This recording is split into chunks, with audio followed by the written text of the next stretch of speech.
Ankafaliana hatrany ripijery hajaina no iarahana aminareo amin'izao takariva zao eto anatin'ny fandaharana manokana izay totosainy havanareo Toussaint Mario Andrenandrasana.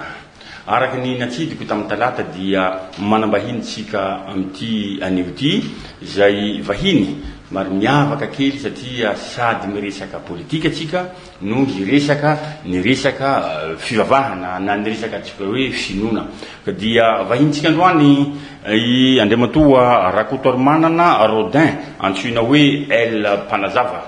Izy no tafatafa amitsika eto mandritry adina ray maro ny fanontaniana mety manitikitika antsika mpijery izay hoezahana hovaliany rahalahy El Panazava. Faly miarabanao rahalahy El Panazava. Ie, faly miarabanao rahalahy Mario manona fiadanan'ny tompo aminao dia amin'izao fotoana izao dia misaotra anao koa nanasanay ho eto amin'izao fandaharana izao izay fandaharana mahafinaritra be moa izy ity anarahana anao matetika atao amin'ity fandaharana ity ka dia misaotra anao nanasanay. Araka izany ary itafatafa miangavantsika ny atokantrano anaraka amin'ny ankapobeny an'izao fandaharana izao fa dia omenanao ary ny voalohany satria amin'ny maha mpivavaka anareo satria nareo avy eo amin'ny kristianina ara-panahy mivavaka ho an'ny firenena afaka manao fotoam-pivavahana kely anao aloha nanomboantsika ny ie misaotra rahalahy Mario amin'izay fahafana manolotra vavaka zay satria ny tompo moa zany dia mampianatra foana hoe ninina ataonareo dia ataovy amin'ny anarako ary ny tenin'Andriamanitra koa manao hoe ninina ka sainareo dia apetraka amin'Andriamanitra mandrakariva ka hivavaka tsika amin'izao fotoana izao. Raha eo misaotra anao zay amin'izao fotoana izao raha mbola afaka mizara an'izao tenin'Andriamanitra sy mandinika andraram-pirenena sy mitondra ny hafatra zao ary misaotra anao ihany koa nanasany tiralahy ty anay teto amin'ity toeranay ity mananteny zay Jesosy fa mangeto ianao ampiteny anay eto ianao ary ny any trano ihany koa dia iaino aoka mifanahy masina ity hoe trao anatin'izy ireo tsirairay avy mba handokilatsofina andray an'izao afatra lehibe ho an'ny firenena izao ka mivoninahitra sy nitera dia ho anao Andriamanitra ray. Alleluia, amen. Eny ary izay ny vavaka nentin'ny rahalahy itsika ho an'ny mpino kristianina moa zany fa ho an'ny silamo ho an'ny tsipino mety zavatra hafa ny fantany fa dia hoe izy moa zany mety manoloana atsika mitsidika ny tokantraminareo tsirairay ka dia nomena sehatra hafahany maneho an'izay fanekempinoana izay ananan'izay avy hatrany dia hiditra anatiny ady hevitra avy hatrany tsika anareo mpanaraka ny tokantrano rahalahy El Panazava avy eo amin'ny kristianina ara-panahy mivavaka ho an'ny firenena zany hoe raha dinihana zany dia tena hoe mivavaka ho an'ny firenena tokoa nareo kristianina nefa mbola zao ny zava-misy eto Madagasikara mbola anaty lavaka mangitsikitsoka ny Madagasikara ahoana ary ny fijery ny kristianina ara-panahy mivavaka ho an'ny firenena ny fijerinareo ny raha-pirenena misy amin'izao fotoana izao. Ie, misaotra anao nametraka ny fanontaniana rahalahy Mario tena zava-dehibe izay fanontaniana izay satria ny kristianina ara-panahy dia niforona tamin'ny taona 724 no natson'ny tompo ny tenenan'ny tompo manao hoe mivavaka ho an'ny firenena ianao dia ny antso andreo namana maromaro dia maro ny resy lahatra dia niaraka ny vavaka ho an'ny firenena. Ianao le natson'ny tompo isika natson'ny tompo zany natson'ny tompo satria tao alohan'izay moa efa tena hoe fifoazam-panahiny tena efa mivavaka fa ny nanontan'ny tompo hoe inona ny tena ndraikitra eto amin'ity firenena ity, inona ny tena asako anatrehanao dia ozy ny tompo hoe mivavaka ho an'ny firenena. Raha ataoko anatin'ny faingo sosona kely hoe le tompo ve hazavana olombelona manana endrika ohatrany ahoana nisehoany taminao mba ho fantatsy ny mpijery atsika mibetsaka le miteny hoe nisehoany mba omeo tsika tsy nisehoany Jesosy za tsy nisehoany Jesosy fa amin'ny alalan'ny révélation meny révélation meny amin'ny alina rehefa mivavaka dia matory dia mahazo révélation meny tompo révélation hoe zao ny vavaka ataonao ho an'ny firenena mifona ho an'ny firenena mitsindromandry ianao dia meny afatra hoe zao dia mandray noty dia iny no hoentina mivavaka hito amin'ny firenena ka mitenenao teo hoe nyfantaninao hoe vavakinareo an'ny firenena efa zao ny zava-mantsoa ny firenentsika mbola sahirana raha jenena eo amin'ny raiky amby folo taona lasa zay 2014 2025 teo zany ny vavahana eo an'ny firenena nisy mpitondra maro nyfandimby teo tao anatin'izany tao ny filo Rajonary Mampianina tao ny filo Andry Rajoelina dia nitimbiasana zao fitondrana izao samy efa noentina mbavaka daholo ny mpitondra ny vahoaka tamin'izany fotoana izany ary efa niakatra telera-vavy zay napafantatra sy nananatra n'ireo mpitondra tahaka ny ambarany ao baiboly rehetra hoe mpitondra afatra ho an'ny mpitondra ny mpaminany zany nao mpaminany zany dia manorevitra ny mpitondra fa ny mpitondra moa tamin'izany tsy miaino mafiatoka izy ny baiboly tsy miaino ny mpaminany fa ohatrany hoe ataony zareo ohatrany hanohany foana le resaka tsy miaino an'izany satria efa jambena loatra le zavatra misy eto amin'ity zao tontolo zao ty efa voafatotra satria ny akamaroan'ny mpitondra teto amin'ity firenena ty anie rahalahy Mario tena betsaka ny mpitondra no tsy de hoe mifantoka loatra amin'izany tena hoe fivavahana zany ohatrany hoe fombafomba fotsiny le hoe mivavaka fa tsy tena mifantoka amin'Andriamanitra tena hoe miray amin'Andriamanitra nefa raha jerentsika ny baiboly ny mpanjaka rehetra tao anatin'ny baiboly zay niara-nandeha tamin'Andriamanitra dia niadana ny firenena ary nitahiny Jehova le firenena zay niara-dia nanaraka ny lalana fa reo zay nanohitra azy dia nasiany fahavalo nataony sahirana le firenena ary zay ny afatra ny mena le fitondrana tamin'izany fotoan'izany nanomboka teo amin'ny filoham-pirenena Rajonary Mampianina hoe izy moa tratra niny député 73 député fa talohany iny zay dia efa niteny hoe tia ny lalana Andriamatofoloa fa ikorotan'ity firenentsika ity raha iso mbola izao zavatra misy eto amin'ny firenena zao ataonao zao ary mampatsefina hoe inona le lalana narosinareo ny lalana narosina tamin'izany zay vahaolana omeko amin'izao ihany koa zany amin'ny fitondrana zao fa mbola tsy any amin'ny vahaolana tsika fa efa niteny zay tamin'izany ary ny tompo efa niteny tamin'izany hoe mila mibebaka ity firenena ity ny mpitondra mila tena mivavaka fa tsy hoe mivavabavapoana ohatrany hoe ao amin'ireny conseil des ministres reny isaky ny entité tokony mba misy farafaratsiny ao anatin'ny 5 minutes na conseil des ministres mba misy hoe vavaka aloha satria firenena no entina rahalahy eo niteny tamin'izany zay tamin'ny président Rajonary Mampianina hoe mivavahanareo mba hoe tao amin'ny fitondrana satria ny filoham-pirenena nge tamin'izy nanao sermon tamin'izany nametra tanana tamin'ny baiboly dokan'izany zany tokony baiboly no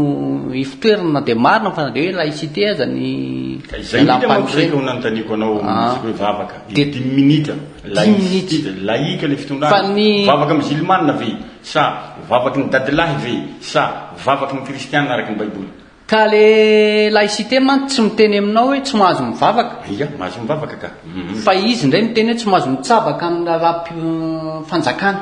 azonao tsy mahazo ny fanjakana tsy mahazo mitsabaka ny raha ny fiangonana fivavahana zany fa afaka mivavaka tsy manohatra mihitsy izy zany hoe tsy mahazo mivavaka le mpitondra donc le mpitondra zany tamin'izany tokony hoe mivavaka alohany anao zavatra zay ivavahany zany zay ivavahany tena amin'ny Jehova Andriamanitra amin'ny Jehova Andriamanitra mpanao ny lanitra sy ny tany satria ny oabolana toko 4:7 dia miteny ny tenin'Andriamanitra hoe akino amin'ny Jehova ny asanao dia ho lavora zay rehetra gasainao atao efa nananatra zay tamin'izany betsaka ny tenin'Andriamanitra nomena ary betsaka ny fananarana koa amin'ireo taon'ny filoha Andry Nirina Rajoelina zay tena nameny tompo avatra hoe anaro ny mpitondra anareo ny amin'le hoe fanompontsampy be da be eto amin'ny firenena le fanompontsampy tsy hoe manaratsy fa alan'i Jehova ny fanompontsampy satria ianao mitorina hoe za mpivavaka nefa ny kristianina tokony tsy hanompo sampy ianao tamin'ny filoha Andry Rajoelina nge nisy tamin'izany hoe nanao an'io anaty rovo io izy dia vao vita io anaty rovo io dia inona napetrany tao nisy moara ne tao nisy moarina pitsany tao nisy nykolotsaina tamin'izany nametraka n'izy tao ary zay moa nahita le izy a tamin'ny tele dia niakatra teny nanao délivrance ny rano tompo dana miakatra eny nareo manao délivrance ao fa zay tsy niteny tamin'ny olona tao zay nanao délivrance fa niakatra ohatran'io zay fa manao délivrance mivavaka tena fandrimona io zay fa nisy moara maromaro tao ary zay ny teny mihitsy ny hoe tokony asorinao io a mbola ao le moara efa nasorin-drareo le izy ka tamin'ny amin'ny mahavakoka azy ve nametahana an'ilay moara tao dia tsy fantatro aloha hoe amin'ny mahavakoka azy ve sa hoe amin'ny maha hoe fitondrana azy hoe inona ilainy amin'ny fitondrana ve sa hoe ahoana le izy a fa aminay le izy dia endrika fanompontsampy tsy mety eo anatrehan'andriamanitra zany sady eny amin'ny toerana avo eny a tsy dia mety a ianao kristianina menao miaraka amin'andriamanitra nefa ianao a manao zavatra tsy mifanaraka amin'ny sitrapon'andriamanitra dia zay zavatra zay a no nampalahelo an'andriamanitra tamin'ity firenena ity efa nananatra mpitondra teo aloha zay a dia ny Andriana Rajoelina tamin'ny tele Rahavavy fa tsy nisy ny haino zay tsy ny haino ny tenin'andriamanitra dia mbola nanafatra koa zay tamin'ny farany a jereo tsara any amin'ny tele Rahavavy any zay nanaraka tsara ny mpitondra firenena taloha fa tsy ratsy akory le ino dia izy le kabeso ny mpanjaka toera tsy ratsy nakana azy tany France kola vakoka iny ary tena mazava-dehibe iny satria mpiady teto amin'ny firenena izy azonao fa le zavatra nanaovana lizy tonga teto indray a tsy araka ny sitrapon'andriamanitra satria vao tonga teto le izy tonga tamin'ny fahatsimena be tonga tany ny filopenena nanao alamaty be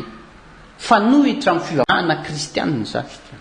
fanohitra amin'ny sitrapon'andriamanitra zany ary tadidifo tsara fa voatapitra iny tany menabe iny le resaka kabeso iny a dia jereo ny zava-nisy teto amin'ny firenena tsangana n'izay ny zay dikan'izany a nalay tezitr'andriamanitra amin'ireny fotoana ireny ary tsika angamba mahita hoe ny mpitondra teto Madagasikara ny tena mafy a teto amin'ity firenena ity tsisy zay tsy niteny hoe folo Rajoelina teo amin'ny fitondrana ono a aminareo mpivavaka tony ho antsika mpijery anatokantrano ametrahana an'izao ary misy angamba manitikitika tamin'ireo fahoriana ny anjady amin'ny voaka malagasy tamin'ile fahoriana ampijaliany fitondrana Rajoelina teneninao hoe farany mafy indrindra nanao jadona tsy nafaka ny teny jady niakatra ny vidim-piainana raha nampananteny izy vidim-bary hoe hidina nefa vao maika niakatra raha vidim-bary izy tonga teo 300 ny raikapoka efa amin'izao efa 1000 ny raikapoka 700 tsy tezitra ilay teneninareo hoe Andriamanitra tsy tezitra ilay teneninareo hoe Jehova fa rehefa nanompo sampy an'ilay kabeso nanao alamady be Rajoelina zay izy voatezitra tsy afafa ve zany ny vokatry ny fanompontsampy a Rahalahy Mario dia vokatry reny fanompontsampy reny mahatonga ny fiakaran'ny vidim-piainana sy midangana ka tsy nitezitra Andriamanitra tamin'izany efa tezitra izy efa tsy araka tsy sapony ny zavatra misy fa mbola tsy nesorina teo amin'ny firenena fa nandefa mpananatra izy aloha mba ampiodina n'le mpitondra fanjakana nisy ny hainy kely ihany zay tao amin'ny fitondrana hoe mba hatsangano ny fiderana an'Andriamanitra dia hajanona ny zavatra ataonareo dia nisy an'ireny rehefa 26 moa nataony le alohan'ny 26 mivavaka ndray andro nataony ndray andro ina dika ndray andro isan-taony mila diraina isan'andro le Andriamanitra fa tsy hoe indray mandeha isan-taona ianao manandratra azy fa ohatrany hoe fiatsaram-belatsy eo anatreha'Andriamanitra za tena miteny ianao a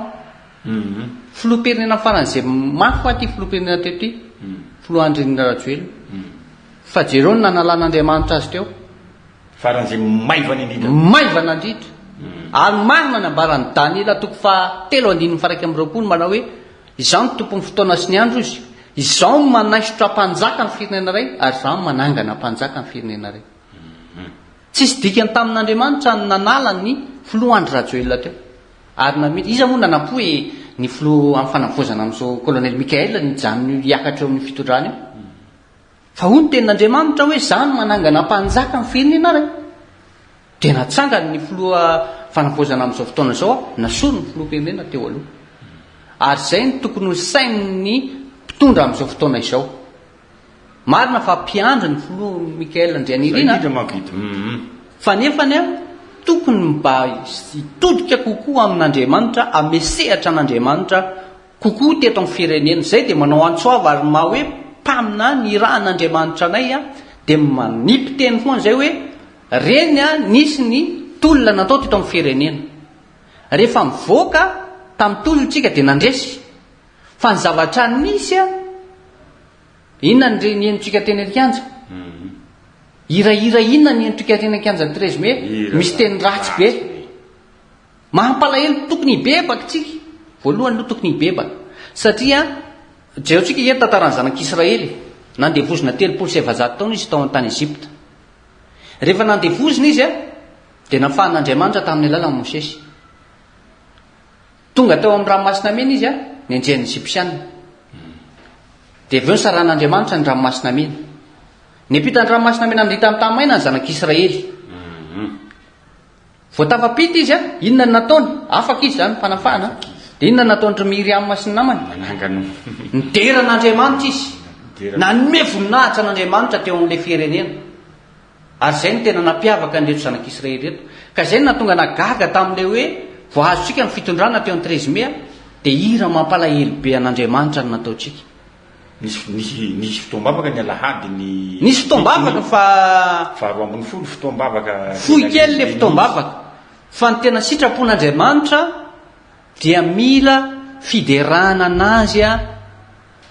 andro manalina ny fiderana an'Andriamanitra isanandro za tsy miteny hoe zay ny taon'ny fitondrana lahara-pahamehana fa misy entité tokony andraikitra n'izany zavatra izany hoe hanome voninahitra an'Andriamanitra eto amin'ny firenena satria le firenena nge rahalahy mareo efa latsaka be ono aralahy efa ianao moa zany notratrako eto amin'ny plateau aloha androany tafarisaka amiko za manokana molo zany manana ny finoako manokana ya ilay lazainareo hoe Andriamanitra inonareo ve zany dia tena mitaky an'izany hoe finoana vavahana amin'ny sanandro dia tena malahelo be izy raha tsy mivavaka aminy tsy haiko ohatrany hoe sisy zavatra hatao hafa zany ankoatrany hoe tena mivavaka sy midera azy foana isanandro fa raha vao tsy manao zany dia tezitra izy malahelo izy zao ny ten'Andriamanitra rahalahy mareo a lioka toko 7:20 voalohany hoy tenin'Andriamanitra manao hoe hoy izy Jesosy hoe tsy mety raha tsy mivavaka mandrakariva ka tsy reraka ary zany Davida mpanjaka nitondra ny Israely zany eny ny rahalahy mareo intelo isanandro no mivavaka impito fa tsy nitelo neny Daniela no intelo isanandro eto hoe firenena no entiny Davida mpanjaka impito isanandro izy no mivavaka tsy mitena ny vahoaka no mivavaka fa ny mpitondra mila mivavaka satria firenena no entina ary tena efa latsaka katerena le firenena tsika tsy firenena mahantra zany raha ny tena marina zay aloha dia raha tsika tena firenena tahin'Andriamanitra manan-karena ary zany no mahatonga an'ireo vahin'ireo tonga eto amintsika manambitamby antsika nitsiriritra angalatra ny arenantsika dia zay mahatonga azy mody manambitamby antsika fa raha ny tena marina isika malagasy mampifilafilan'ireo vahin'ireo tokony ho izy tokony zareo zany isika zany tokony hoe mampifilafila amin'ny viza zay avany makaty a tokony hoe tsika zany tena hoe sarotiny amin'ny firenentsika fa isika indray miantso vahiny be da be ho avy eto amintsika dia reny vahiny reny a mody hoe hanao investissement eto amintsika fa ny zavatra ataony a mangalatra ny ram-pirenenantsika sy manandevo ny vahoaka malagasy dia mandra-pahoviana zany ty firenena ty rahalahy mareo va hoe ny vahiny no tonga mpiasa amin'ny malagasy ary ny malagasy indray mba tonga mpampiasa ny vahiny roviana sa zao foana ve nisy atsika hatramin'ny taranaka faramandiny dia ho andevo mandrakizay ve tsika sanatria angambany zany sanatria zany ary nampifoazy révélation men'Andriamanitra atsika mihitsy zany men'Andriamanitra anay zany hoe mivavah mafy fa nyty firenena ty ianao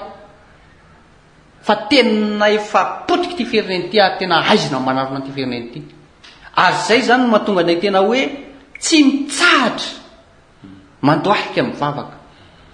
ary miteny amin'ny mpitondra mandrakariva satria efa nomeny tombo révélation zay a fa tsy maintsy isandra ty firenena ty indray andro any mety am'izao sa mbola tsy fantatra aoriana keliny zao satria tantaraiko zavatra kely ianao a zavatra nisy ty a tantarao antsika fijery zavatra nisy ty tamin'ny foloany rajoela mbola teo vavaka amin'ny firenena zay dia nalahelo be tamin'izay hoe tsy mihaino ny mpitondra dia namen'Andriamanitra fahitany tsika ny alina niditra tamin'ny tonelina lavabe anankiray tsika nomeny lalana dia nidina tamin'ny tonelina lavabe anankiray maizina foana nidirako maizina rehefa nandeha lavidavitra dia tonga dia nahita fahazavana indray mivoaka tao. Rehefa tavavoaka tao amin'ny fahazavana amin'izay dia ny zavatra hitako miaramila mifampitifitra reny niseho tamin'ny 11 oktobra reny, miaramila mifampitifitra dia miaramila mifandray tanana.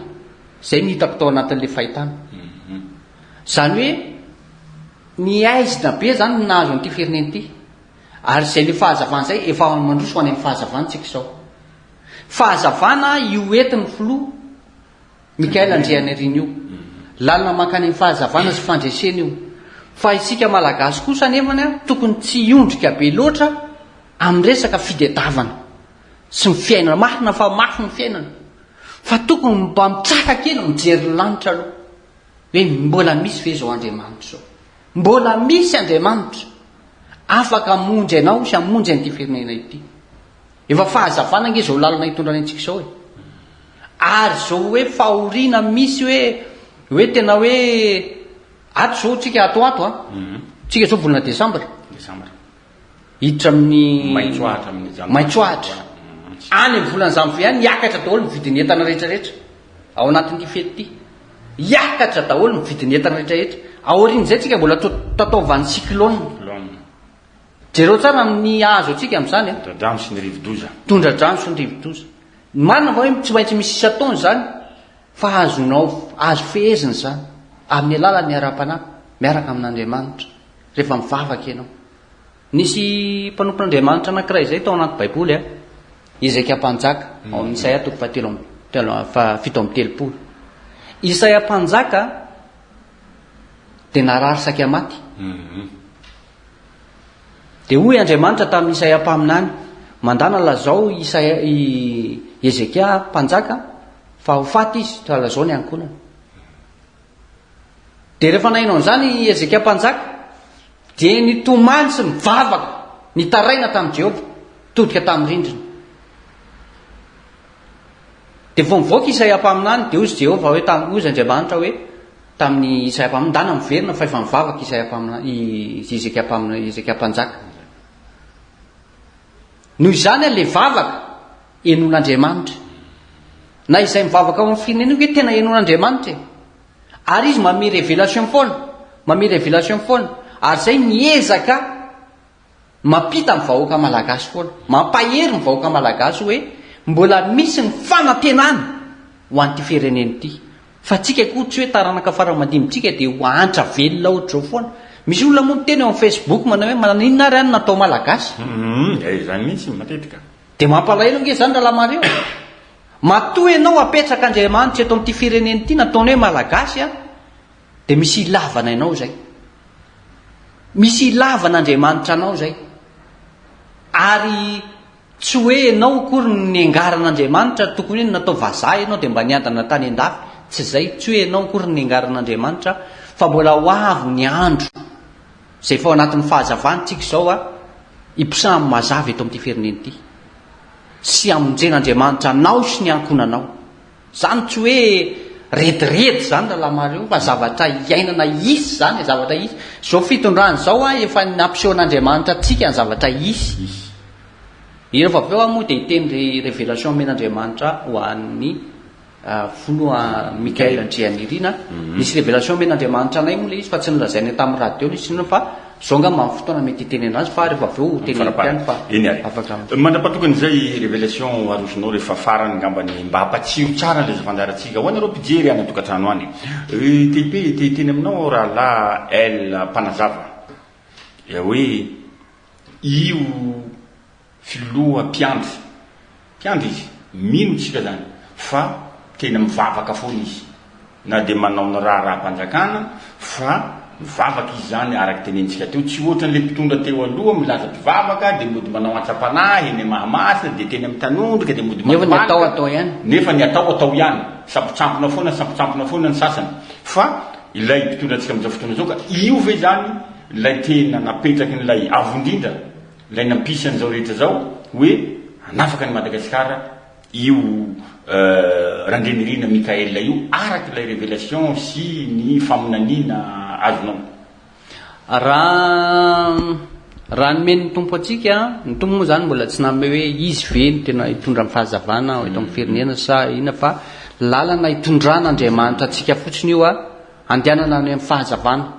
ny petera voaloha toko faharoa andininy fasivy moa dia mitema fa ianareo kosa dia firenena masina fanjakam-pisorona nalain'i Jehova ho an'ny tenany zany hoe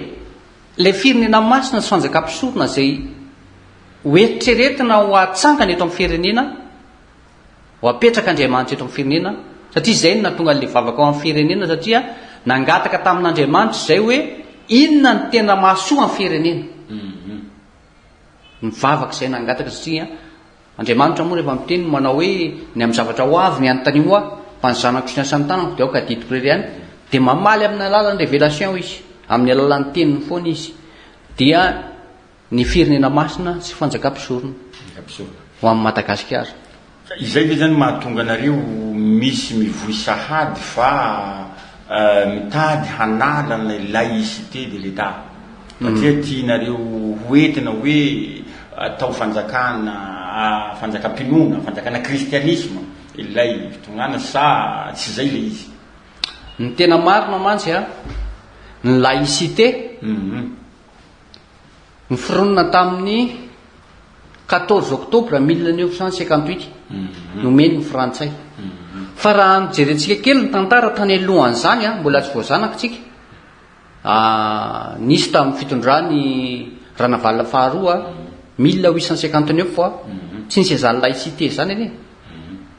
ary tadivo tsara fa amin'ny frantsay alohan'ny namezany antsika amin'ny fahaleovan-tena dia nampisafidy izy rehefa ohatra ka tsy manaiky nareo zay ny tantara anao an'ity fanjakana républicaine ity dia tsy omena fahaleovan-tena dia asiana laïcité satria nijeren'ireo frantsay ireo mihitsy ny tantaran'i Madagasikara alohan'ny namezany antsika fahaleovan-tena fa izy tsy tonga dia nanome fahatany fotsiny hoe taizany ny firenena malagasy ny nandroso sy natanjaka tamin'ny fotoana inona dia nijereny tao anatin'ilay fitondrana fivavahana tamin'ny andro Ranavalona faharoa satria tamin'izany nanjaka be satria tamin'izany nisy ny fampianarana tsika tsy nahay nanoratra tsy nianatra ny vahoaka malagasy raha tsy tamin'ny andro ny Ranavalona faharoa satria fampianarana fotodrafitrasa be da be ny natao nandroso be Madagasikara natanjaka tsika tamin'ny toe-karena taty Afrika azafady raha lahy mpanazava sy Madagasikara angambany tamin'izany ny Ranavalona zany fa Antananarivo Madagasikara manampanjaka ny dolodolo Madagasikara mihitsy satria izy efa reconnu international izy efa nisy Antananarivo no misy ny mpanjaka Ranavalona fantatry satria maha renivohy paratany Madagasikara azy no zareo nianatra dia nentina hoe io ny mitondra Madagasikara fa ny mpanjakanay Masikoro tsy nentiny Ranavalona ny mpanjaka tany amin'ny faritra bara tsy nentiny Ranavalona fa araky ny tantara aloha dia ny hoe zay ny zavatra nisy aloha araky ny tantara ny anarana araky ny tantara aloha dia hoe zay fa iny moa zany samy manana ny tantara ny anarany daholo ny olona fa arak'izay aloha zany dia hoe tao amin'ny fanjakana io a nita amin'ny frantsay hoe natanjaky Madagasikara dia ozy izy hoe tsy mahazo atao an'ity fitondranyity intsony ianareo a tsy mahazo atao resaka ino moa zany mpanjaka intsony a mitondra ny firenena fa atao laïcité république nomena anareo fa rehefa tsy zay dia zay tsy ame fanjakana tsy ame fahaleovan-tena anareo dia ozy izy ry zareo tao amin'ny malagasy ry vivato sakelika tamin'izany hoe zay iverina amin'ny fampanjaka taloha tsy mety dia mifampirizariza teo reo zay natonga le hoe 1960 vao natao le indépendance atsika fahaleovan-tena tanteraka fa teo aloha mbola mifampirizariza teo fa nisy zavatra mifanarahana atao ambadika tao fa zay zany natonga amin'ny frantsay nanao an'le laïcité ka le laïcité zany amin'ny fitondrana manaraka ary zay moa no mahatonga nyty le hoe tonga dia atsofoko sahady izy amin'le hoe lalampanorenana zay amin'ity concertation nationale ity dia ny hoe aoka satria zay ny tetavin'Andriamanitra aoka lalampanorenana miaingy amin'ity tenin'Andriamanitra ity ny lalam-panorenana oentina hitondrana amin'ny Madagasikara satria na inona ny ataotsika iza moa name amin'ny Madagasikara iza name an'ity nosy ty atsika tsy Andriamanitra ve misy miteny mantsy hoe malagasy ny tompon'ny firenena fa Andriamanitra ny tompon'ny tany zay rehetra ho aminy izy name an'ity firenena ity tsy maintsy ny teniny no entina hitondrana ny firenena misy ten'Andriamanitra zay ato raha lamareo misy ten'Andriamanitra zay ato amin'ny Isaia toko faraky aby dimapolo fahadimy amby efapolo Isaia toko fahadimy amby efapolo andiny faharoa amby efapolo ozy izy ny ten'Andriamanitra manao hoe izao no nanao ny tany sy nahary ny olona eo amboniny ny tanako ihany namelatra ny lanitra sy nandahatra ny eny amin'ny rehetra zay le izy Andriamanitra no nanao ny tany izy nametraka ny olona eo amboniny isika nafon'Andriamanitra ao nosy atsika ngamba mampalaza atsika eto Madagasikara dia ny hoe fihavanana nataon'Andriamanitra ny havany tsika mifankatia tsika fa itsika tsy mahatsiaro le Andriamanitra mihitsy ny hoe izy ny tokony homena voninahitra eto amin'ny firenena izy ny tokony ho ajaina sy ho deraina eto amin'ny firenena rahalahy ela mpanazava ady hevitra angamba tsy ho mety vitany antsika amin'ny rahalahy raha resaka an'izany satria anao nto nilaza ny baiboly miainga avy amin'ny tenin'ny baiboly nefa ho anay ho an'ny mpijery ho an'olona sasany zay tsy kristianina zay tsy manaraka ny baiboly mahatsapa fa talohany nahatongavan'ny baiboly ange fefa nanaraka ny lalàna ao anatin'ny baiboly ny malagasy rehetrarehetra voalazan'ny baiboly ao narahany malagasy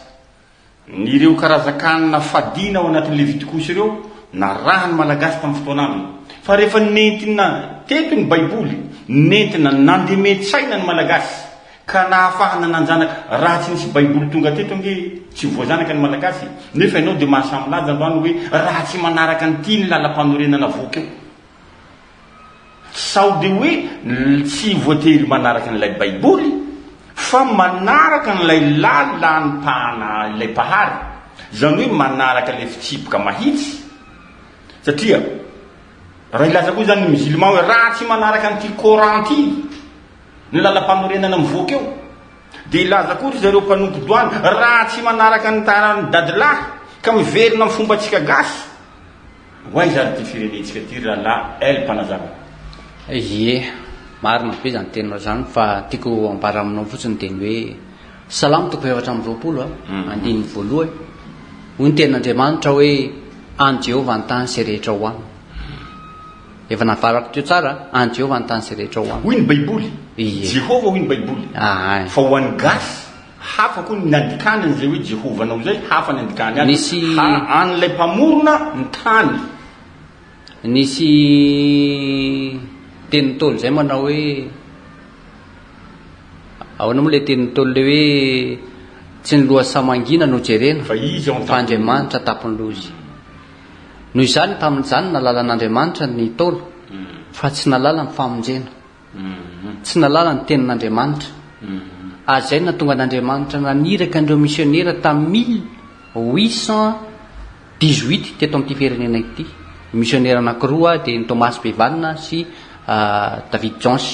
nitondra ny filazantsara ary nanomboka ny toroteny izy ireo nampafantatra ny famonjena an'ilay hoe zanak'Andriamanitra ny olona nalan'Andriamanitra fa tsy nalala n'ilay zanak'Andriamanitra dia Jesosy Kristy zany nampafantatra anazy ny mpanjaka sy ny vahoaka malagasy nampafantary ny reo missionnaire ireo ary nandika ny baiboly nge nalaina tamin'ny teny grika dia tamin'ny teny hebreo nandika ny baiboly tamin'ny teny malagasy natonga ny vahoaka nino n'Andriamanitra sy nandray ny filazantsara ary nanaiky natao batisa zany hoe raha azoko tsara zany dia ilazainareo Andriamanitra le namorona an'izao rehetra zao naniraka an'ireo missionnaire reo mba hahavoazanaka nyty malagasy ty zay malagasy zay nanana nisy be zany nantainyvavaka talohany nitongavan'ny baiboly tsisy nangalatra fa rehefa tonga ny baiboly simba ny fiarahamonina teto Madagasikara diso be zany hoe nanjanaka ny ny malagasy ny baiboly nanjanaka natonga ny firenena voazanaka natonga azavako tsara natonga nyity firenena ty voazanaka rehefa nitoriana ny filazantsara tamin'ny randama voalohany de natao batisa izy a de mivady moa ranavalina faharoa ranavalina voalohany maty izy ny amboa izy de natsanga ny ranavalina faharoa de nanohitra ny filazantsara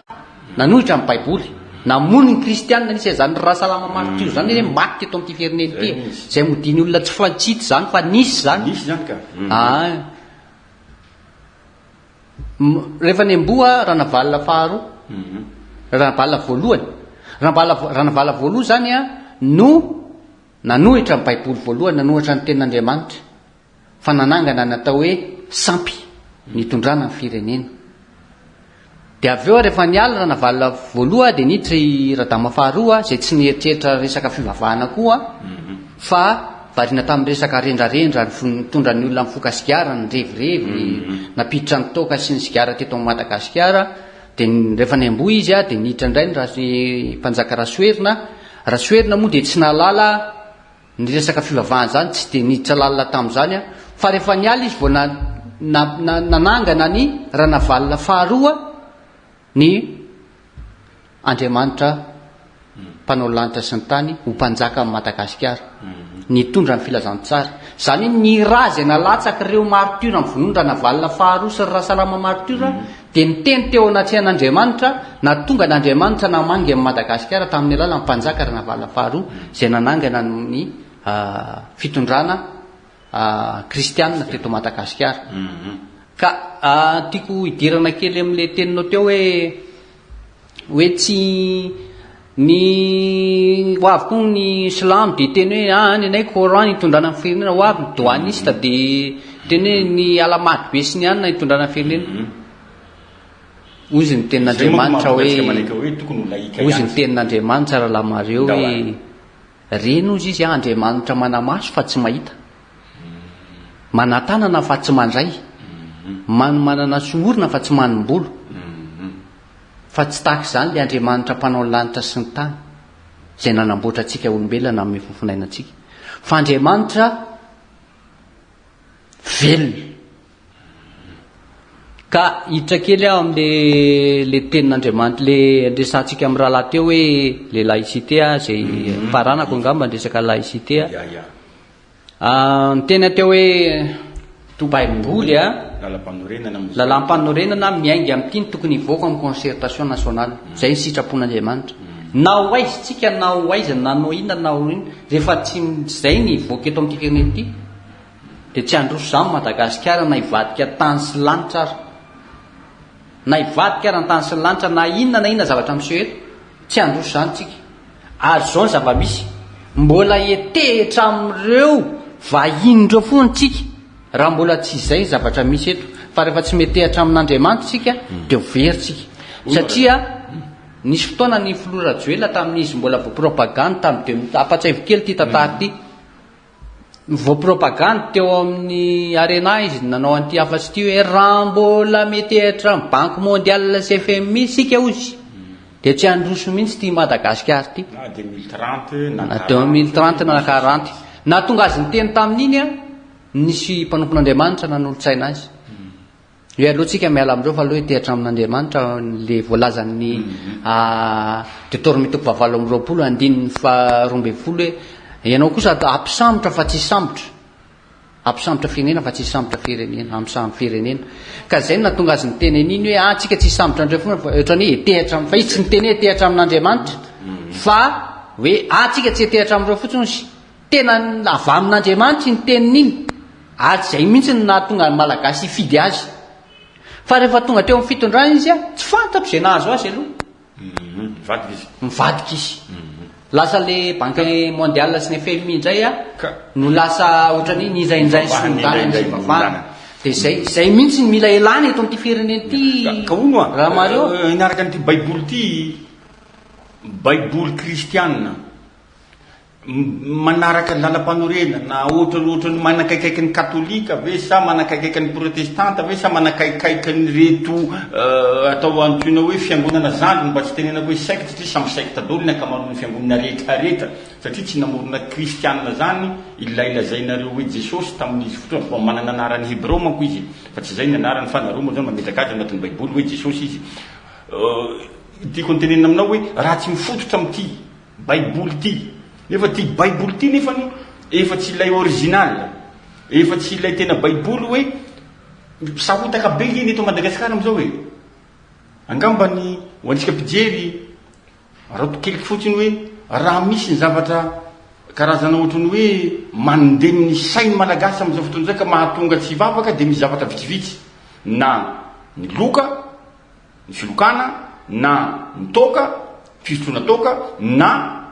io resaka baiboly finoana kristianina io indrindraindrindra na amin'ny finoana silamo koa randraindray satria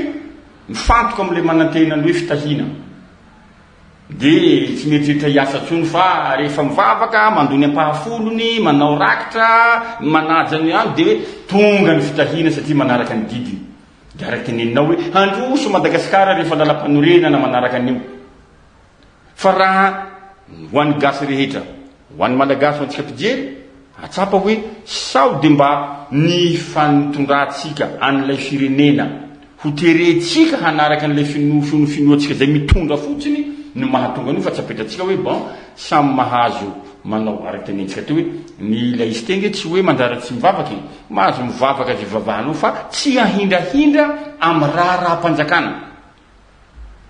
misaotra anao ny fanontaniana ny teninao teo hoe baiboly le fanatahaka amin'ny katolika sa fanatahaka amin'ny protestanta sa fanatahaka amin'ny metrikema sa amin'ny fiangonana zandry ve le lalam-panorenana maingy amin'ny baiboly tsy ny baiboly tsy an'ny katolika rery ary ny baiboly tsy an'ny metrikema rery tsy natao an'ny fiangonana ray ny baiboly ary mba tsy tenenako anao raha hoe hanaja sabata sabotsy sa hanaja sabata lahady indray samy manana mifandresen-dahatra ny olona rehetrarehetra fa tsy afaka didinao izy fa ny afatra fotsiny ny am'le hoe am'le mpitondra fanjakana inge tsisy idirany am'le hoe fivavahana kristianiny tsy de idirako lalina zay samy manana doktrina ny fiangonana tsirairay avy fa leo am'le fitondram-panjakana tokony anana ny maizy azy amin'ny fivavahana satria milaza ho kristianina daola mantsy mpitondra fanjakana fa raha jereko tsara tantarany Davida zany misy mpisoronao misy olona mivavaka ho amin'ny firenena manokana ny azy misy ny Solomona mpanjaka zao manana mpisorona koa izy manana mpaminany izy fa ny fitondran'ny fanjakana foana fa zany hoe ianao tsy maintsy miaraka amin'ny fivavahana mahatsanganao ho an'i Jehova satria raha jerenany ny tantaran'ny Madagasikara tadidiko tsara tamin'ny androny io mbola remariko foana ny ranavala faharoa io nananganany an'ity fireneny ity nitondrany amin'ny firenena malagasy hoe Jesosy Kristy mpanjaka amin'ny Madagasikara fa vao tonga teo amin'ny fitondrana izy de nanangana nanaty rova nataony toerana hivavahana amin'Andriamanitra tsy hivavahana amin'ny vahoaka malagasy hoe atsony ny vahoaka de hivavaka fa izy mpitondra ny mivavaka amin'Andriamanitra tao anaty rova taty amin'ny fahampanjaka taty amin'ny fitondran'ny republikana izy tamin'ny republika voalohany voatondry Filofily Bertsirana nitondra firenena de natsangana tao anaty rova nivavaka ho amin'ny firenena nasorona daholo le sary momafady rehetrarehetra nataony ny vazaha tao anaty rova tao amin'ny fiangonana io fa natao vavaka ho an'ny firenena jereo tsara zay jereo tamin'ny andro nitsiranana izany tsy miteny am'izao ny olona rehetrarehetra niaina tamin'izany fotoana zany tamin'ny andro nitsiranana niadana indrindra ny vahoaka malagasy satria nisy balizy tao vavaka ho amin'ny firenena nataony fa natonga azy niongana teo amin'ny fitondrana araka ny tantara reo ray aman-dreny ara-panahy de izy nanaraka n'lay alamady be fanompoam-be nampifangaro ny fivavahana sy ny fanompotsana natezitra n'Andriamanitra nanangana 1972 de nirava teo izy ka zay no tiako ataoko antsoavo amin'ity fitondrana misy am'izao ty zany raha lamareo hoe atsangano ny vavaka ho an'ny firenena eto Madagasikara. Avereny le ao anaty rova aloha e vahaolana efa hitra ty amin'ny vahaolana hoe vahaolana foezaka zany aloha ny tiako tenenina. Atsangano ny vavaka ao anaty rova zay efa nisy taloha tamin'ny fahampanjaka ary tamin'ny premier république. Io vavaka io tsy hoe vavaka économiste na hoe économique na hoe vavaka hoe torteny de hira de fiderana de vita, fa vavaka misy vavaka manokana olona voatokana mihitsy vavaka ao amin'ny firenena, de misy olona voatokana mihitsy mihira fiderana ao an'Andriamanitra ao amin'ny fiangonana io. Tokony isy zay matoa nataony nasain'Andriamanitra nataon'ny Floandry Rajoelina le Colisée natao hiderana an'Andriamanitra io, atao fiderana an'Andriamanitra io de anaovana vavaka ao amin'ny firenena isanandro fanjakana no miantoka an'izany. Atsangano zay ho baliziny, fa rehefa tsy zay de iseho foana ny grevy iseho foana ny jiro tapaka sy ny olana eto amin'ny firenena satria Andriamanitra io angera la mareo mihaino vavaka. Ary izy mitoetra eo ambony fiderana manao faga, mbola misy mifagagana, misy miteny masy am'izao hoe io ara zao ny filoha Mikael Andrianirina anao de aiza misy fagagana nga tsisy fagagana zany, mbola misy mifagagana ataon'Andriamanitra. Fa zay ny angatahako amin'ny filoha Mikael Andrianirina hoe mba mangataka atsangano ny cellule de prière ho an'ny firenena atao ao anaty rova. Vahaolana foezaka zay. Fa ny lavitrezaka de zao. Rehefa tafapetraka ny ao anaty rova vavaka ho an'ny firenena dia atsangana ny isa-paritra. Isaky ny renivohiparitra de misy vavaka ao amin'ny firenena. Izany rehetrarehetra zany tsy hoe entinanterenana le vavaka amin'ny firenena ma tsy maniery olona hoe ndao hivavaka amin'ny ty fiangonana ty na tsy izay le izy, fa ho an'ny fanjakana mivavaka ho an'ny firenena, ho an'ny mpitondra. Zay ny ilaina eto amin'ity firenena ity. Zany hoe asiana vavaka ho an'ny mpitondra, vavaka kristiana manao vavaka ny zany fa anatin'io toerana raha io, de tonga koa ny musulman koa manao vavaka ho an'ny firenena amin'ny toerana raha io, de tonga koa ny pitazona ny nentim-paharazana ny vavaka amin'io sa hoe tsy maintsy kristiana ihany le vavaka ho an'ny firenena. Le izy aloha ny antsoin'Andriamanitra tsy nisy resaka ny antsoin'Andriamanitra na hivavaka amin'ny firenena tsisy resaka musulmana sy kristiana satria raha jerentsika koa nge majorité eto amin'ny firenena raha lamareo kristiana nge 80% malagasy. Zany koa tsy midika hoe manilikilika fa ny fahamarinana foana. Andriamanitra tsy miaraka amin'ny zavatra tsy mifanaraka amin'ny sitrapon'ny zany. Manina tsy mitambatra ao ray ireo kristiana 20 isan-jato reo am'izay mba hoe tena kristiana ray rery fa mizara be dia be dia lasa tsy feno ilay 20 isan-jato. Le kristiana le vavaka atsangana ao amin'ny firenena aloha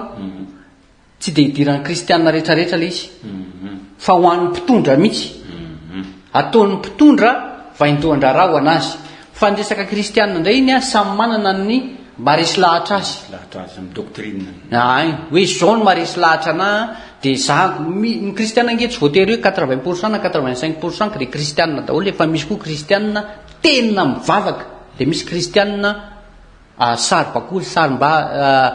saritsariny fotsiny tsy tena vavaka amin'ny ambavy masirasira tsy manaraka ny sitrapon'Andriamanitra. Zay ny kristiana misy ka iny tsy de dirako lalina loatra fa le hoe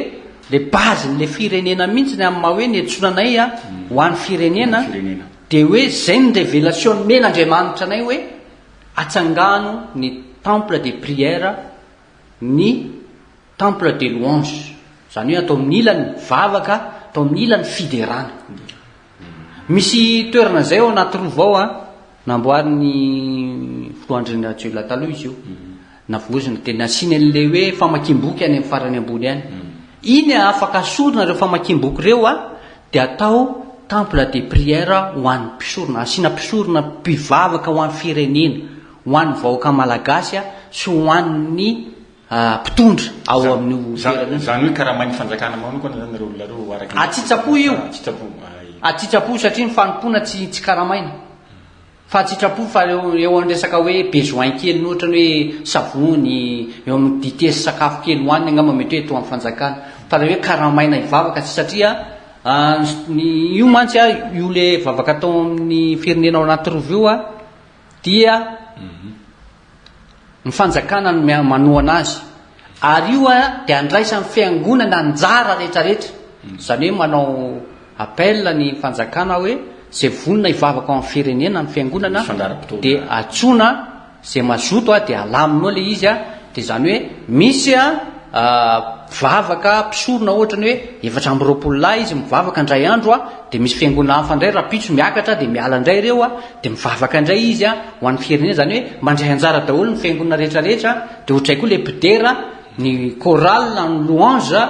dia mivavaka midera ao amin'io colisée io a ohatra hoe misy bidera 50 ao a misy bidera 30 ohatra dia fiangonana ray io a ndray andro dia miala izy a dia raha pitso indray misy fiangonana ray indray hafa indray a tena hoe fanomponan'Andriamanitra zany ho an'ny firenena io tsy fideranan'Andriamanitra zay zany ny tena hoe votoaty ny famonjena ty firenena ity ahafahan'Andriamanitra miasa eo amin'ny firenena efa nambaranao to ihany moa zany le hoe vahaolana sy ny anona ka sao dia mba fotoana amin'izay ry zao mba tena azavao amin'ny atsipiriany ary ilay hoe faminaniana tonga taminao an'izao fitondrana zao sa le izy efa nazavainao to reny ny zavatra nisy tamin'ny 5 décembre teo nahazo an'ity révélation ty a 5 décembre tamin'ny 12 alina ka hatramin'iray teo rehefa natory avy mivavaka satria moa alina ihany vo tapitra mivavaka ataoko sy mivavaka ao an'ny firenena sy ny ankonana sy ny rehetrarehetra dia nahita fahitana ohatr' zao a nandeho ny filoha Michael Andrianina filohan'ny fanavaozana nanao conférence de presse tamin'ny toerana anankiray tamin'ny conférence de presse nataon'io dia tena naharitra ela le conférence de presse tao anatin'io nefa nisy olona ny akanjo mpitandro ny filaminana nitondra basy andeha hisambotra azy tao anatin'izay nefa dia nitsangana ny garde du corps nampiaro ny filohan'ny fanavaozana ka nitifitra n'ireo saika hisambotra azy ireo dia misy tamin'ireo moa saika nipy grenady tao anatin'ilay fahitana fa nivotra teny an-tanany le grenady a tonga dia verina taminy dia nahafaty an'le olona saika anipy grenady dia tratra zany ireo olon'ireo a nisy voazona nisy tratra ireo olon'ireo a dia nisy voazona dia nisy maty ihany koa ireo olona ireo zay ny fahitana amin'ny tompo ka zay ny teneniko hoe mila mailo a ny fitondram-panjakana amin'izao satria betsaka ireo mbola tena hoe tsy maty voalavo kipo isan'ny tena namen'ny tompo fahitanana moa zany ary nivita le izy dia nifono vavaka ho an'ny filohan'ny Michael Andrianirina mifofo vavaka ao anazy a dia niteny fotsiny zany hoe mila tena miambina mbavaka koa tsika ary tandrinitsika satria mbola betsaka ny tena fahavalo any ambadika any a tena hoe rombotra amin'izao fitondrana zao tady andrava n'izao fitondrana zao satria tsika zao efa anatin'ny fahazavana lalina makany amin'ny fahazavana zao ary famonjena lehibe eo amin'ny firenena zao a dia tokony mailo a itsika mpitondra fanjakana efa hamaraparana ny fandarana atsika rahalahy L Mpanazava angambany omena fotoana eo amin'ny 10 minitra anao afahanao mila belatra kokoa nylay fikambananareo ao amin'ny kristiana ara-panahy mivavaka ho an'ny firenena ny vahaolana moa efa narosinao tao ny ampahany raha mbola misy ihany fotoanany zao androsoanao azy ary androsoanao ihany koa ny tena tanjon'io kristiana ara-panahy mivavaka ho an'ny firenena rahalahy L Mpanazava na Rakotoarimana na Rodin ny amaranako anazy angambany ny amin'ny tinako azy ny tanjona ho an'ny kristiana ara-panahy mivavaka ho an'ny firenena ny tson'Andriamanitra voalohany indrindra aloha dia ny famonjena lehibe ho an'ny malagasy rehetra mba samy nitovany lanitra daholo ny malagasy fa tsy misy verina dia iray azy hatramin'ny taranaka fara-mandimy mandra-piaviny Jesosy Kristy eny amin'ny raha olo-lanitra dia mivavaka ho an'ireo andro aman'alina zay mba handova amin'ny fiainana mandrakizay tsy misy verina ny elo sy afo be zany tsika fa samy handova amin'ny fiainana mandrakizay faharoa manarakarak'izay a dia ny hoe atonga ny malagasy hiadana sosambatra eto amin'ity firenena no men'andriamanitra ity. Zao nambaran'ny salamo toko fahatelo amin'ny telopolo andiny faharoambin'ny folo manao hoe sambatra amin'ny firenena izay manana ny Jehovah Andriamanina. Sambatra isika rehefa manana ny Jehovah Andriamanitra tsika, ary nosy manantena fa tsy maintsy ho tafita isika, tsy maintsy isika no idoka ny ere-pirenena eto amin'ity firenentsika ity. Ary isika malagasy sy ny taranakitsika no hitory ny filazantsara manerana n'izao tontolo izao iran'Andriamanitra. Isika ilay fahazavana lehibe izay ambaran'ny Daniela toko fahatelo ny momba ny sary olona volamena nataon'ny Nebokadnezara, dia nasiany an'ilay vato sy ny andahan-tanana nandona n'ilay sary volamena, dia rava le sary volamena, dika ilay sary olona volamena dia izao tontolo izao. Ary le vato sy ny andahan-tanana dia io le Madagasikara, io le firenena malagasy io no andona andrava ny zavatra tsy araka ny sitrapon'Andriamanitra eto amin'izao tontolo izao itya. Koa miteny amin'ny malagasy rehetra androany hoe manana finoana, mivavao amin'Andriamanitra, mibeba miala amin'ny raha tsy fanao fa tsy sitrak'Andriamanitra zany. Hoy ny ten'Andriamanitra hoe raha ny oloko izay nantsoko amin'ny anarako no avy ny tsy tena hivavaka hiala amin'ny raha tsy fanao dia hiaino any an-danitra ka hidina nasitrana ny taniny. Rehefa mibebakitsika miala amin'ny raha tsy fanaontsika dia hiadana sy ho sambatra na ny taranakitsika ary andova amin'ny lanitra. Misy ten'Andriamanitra zay rehefa Exodosy toko fahatelo amby roapolo adiny fahatimy amby roapolo manao hoe fa manompo an Jehovah Andriamanitra ao dia tany aminao sy ny rano fisotronao izy ary esoriny aminao koa ny aretina. Tena mità Andriamanitra ary tena manampy antsika izy. Raha tena manompo azy marina tsika fa tsy manomponompo fahatany. Ary zay ny afatra ataoko amin'ny malagasy hoe manana finoana fa tsy maintsy mbola hisandratra tsika. Rahalahy Mario. Ankasitrahana feno ny rahalahy Rakoto Arimanana Rodin antsoina hoe El Panazava, nitondra amintsika tsara ho fantatra mikasika an'izany révélation hoe faminaniana hitany tiany aroso ho antsika mpijery, indrindraindrindra ho an'ny mpitondra fanjakana amin'izao fotoana izao. Ary araka ny fanambarany teo dia hoe mazava ny azy sitraky ny avo indrindra ilay nampisany izao rehetra zao izao fitondrana misy izao ka mila vavaka avy amin'ny mpino rehetra. Ny azy moa zany dia mazava teo hoe mpino mivavaka amina fivana kristiana sy Jesosy Kristy. Izay ngamba ny no azontsika naroso amin'ity androany ity isaorana ny rahalahy Rakoto Arimanana Rodin antsoina hoe El Panazava, nanaiky ny vahiny tato anatin'ny fandarana manokana teto amin'ny TNTV. Tovision Mario Andrenandrasana no nanolotra ny fandarana ho antsika mpijery rehetra manome fotoananareo. Ary eto mbola entanina ny rehetra izay mbola te handray anjara ao anatin'ny fandarana manokana mba hiantso ny laharana 034 16 225 89 034 16 225 89 ny havanareo tovisomareo no afaka mandraynareo. Ary amin'ny talata koa tsika mbola afaka manao fandarana fa misy tetetiaritsy angambany tokony mbola anampiny rahalahy El Panazava angambany. Maro zany rahalahy Mario amin'ny voalohany indrindra aloha dia misaotra antsika vahoaka malagasy nanaraka amin'ny fandaharana tamin'ity androany ity dia misaotra anao koa rahalahy Mario nanasanay teto amin'ity toerana ity ho tahin'Andriamanitra ny ianao tahin'ny avo indrindra ianao ary tombo hery tombo fahasalamana mandrakariva.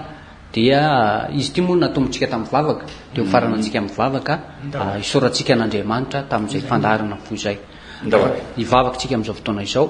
Raha eo misaotra anao zay tamin'ny fandaharana sy ny teninao sy ny hevitrao izay navoaka teo satria ny teninao manao hoe raha misy ny teny dia aoka izy teny tahaka ny tenin'Andriamanitra dia mivoninahitra sy ny tera dia averinay aminao rery ihany misaotra anao zay nahatanteraka izay fotoana izay teto androany ao koa ireo mpiaino sy mpijery an'izao fandaharana izao ka sino fon'izy ireo mba hitodika hivavaka ho amin'ny firenena sy hivavaka ho amin'ny mpitondranay mandrakariva. Voninahitra ny eo anao ray masina tsara indrindra amin'ny anaran'i Jesosy Kristy Tompo. Aleloia, amen. Dia izay ary mamarina ny fotoanantsika amin'ity anio ity amerina ny toy izao indray eto amin'ny fandaharana manokana eto amin'ny TNTV. Mankasitraka antsika rehetra.